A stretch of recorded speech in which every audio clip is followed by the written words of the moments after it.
Maryland notched 2 more conference wins last week. First, a thrilling finish over Indiana, and then a comeback win on the road at Illinois. One of the unsung heroes in both of those victories is freshman Kevin Huerter. And Kevin joins us now. Kevin, you managed to put up 11 points, a team-high 7 rebounds in that game against Indiana. That's a pretty big stage to have somewhat of a breakout performance. What does that mean to you? Yeah, that was just a great game. We knew Indiana was going to be really good. They play a really upbeat style of basketball, and so it was just a really good win for our team, and, I'm glad we were able to make plays down the stretch. How would you describe your game? My game, I can do a lot of different things on the court. I try not to be just an offensive player, just a defensive player. I think I can be really versatile, can guard multiple positions defensively, and then, obviously in offensive, I'm kind of known as a shooter, but, I try to do different things, get to the basket, and, find different teammates. Tom Crean said that they had a right to focus on you for that game. He said you do a lot and you do the non-obvious stuff. What does it mean to you to have some praise from a coach like Tom Crean? Yeah, Tom Crean, he's a really good coach, and, that was high praise, and, I talked to him a little bit afterwards, and he was just congratulating me on the game, and, just said we had a really good team, we played well, and, that game, they have a lot of really good defenders. They came into the game, they said Melo was, I guess, 1A, I was 1B, and, I had different guys guarding us, and over the course of the game, we were able to kind of figure some different things out, what they were doing defensively, and hit some shots at the end of the game. You've been one of the keys to Maryland's success so far this season, but a lot of the attention has been focused on Melo, Justin Jackson, Anthony Cowan. So do you like being out of the spotlight? Do you prefer it that way?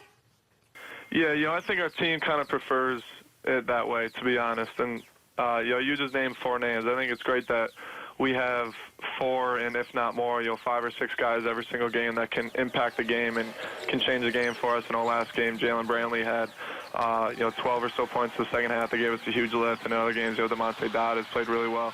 So I think that's what's great about our team is that obviously we know Melo's our leader. He's been through a lot, and down the stretch we need him to make plays, and he has made plays all year for us. But we have a lot of different guys that can contribute and win games. What was the reaction like in the locker room when you guys found out that you were back in the rankings? We just talked about that today before practice, actually. Coach Turgeon stopped us when we were watching film, and he said, so we're now ranked. Does this really change everything? And the room was kind of just really quiet. And he said, exactly, every day we still got to come in and practice just as hard and act like we're not ranked and act like, we're still not on the radar. And, that didn't change till we had another really good practice. You mentioned not being on the radar, and that's a perfect setup for my next question, which is, it feels like you guys kind of snuck up on a lot of teams so far this season. Do you like being in that position, kind of the dark horse of the Big Ten? Yeah, I think we've been able to do that because we're tagged as a young team. We have been able to sneak up on teams. A lot of people, like you said, put a lot of attention towards Melo and not as much attention towards the other guy at the beginning of the season. And, with the wins I think we've had recently and how good the Big Ten is, I don't think we're going to be able to sneak by teams anymore. You mentioned the freshmen. You're one of 6 freshmen. What's it like being on such a young team? Practices are definitely interesting. Coach Turgeon always tells us he loves coaching our team, and we're still getting better playing with each other as a team. I don't think we peaked yet. I don't think we're close to peaking.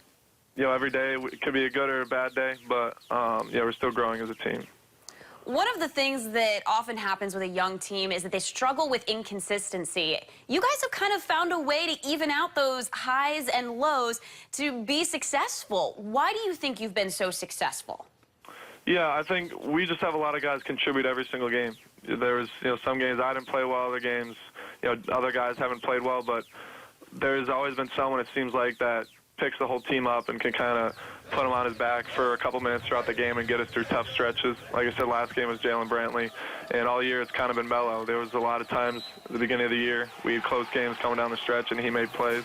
And, if there is inconsistently because we're a young team, different guys and our older veteran guys have picked it up for us. What is it like playing with a guy like Melo? He's just a great player. He's really unselfish. There's some games that there has been a game this year. I don't think he attempted a shot in the first half. He kind of takes what the defense gives us, and he's the ultimate closer. We're really comfortable with him with the ball in his hands at the end of the game to make plays, and he has done it time and time again. What's been the hardest part for you about adjusting to Big Ten play? Every team is really good. We realized that, especially going on the road. Coach Turgeon always talked about it. We didn't have a lot of road games to start the year. And he said it's different going on the road in the Big Ten against every single team. And every team obviously poses different challenges with different players and, different ways how they play. But every single game is going to be a grind. There's no gimme games or bye games in the Big Ten. Any team can beat anyone, as we've seen in the early season with, some other teams. And so the Big Ten poses a lot of challenges because you got to bring it every single night. So you're somewhat of a hero in your hometown at your high school. You led the team to a state championship, and your high school coach had a very unique gift for you in that he made a new logo using your silhouette, similar to the NBA logo when they used Jerry West. I have to ask what your thoughts are on your likeness being used for the team logo. Yeah, that was really cool and really humbling. He said when the season ended, when we lost our last game, he was going to try to do something different and something that hopefully I hadn't really seen before. And I walked into our team banquet at the end of the year about 3 weeks after he said that, and there was a giant poster with a silhouette, and he said, "You're now the logo of Shen Basketball," which is my high school. And it was really cool. I wasn't really expecting it at all. And, me and him have a really good relationship. We still do. And, my time in high school was a great time, and I miss it a lot. All right, Kevin. Well, thank you so much for joining us. We really appreciate it, and best of luck with the rest of the season. Thank you. Thank you for having me on.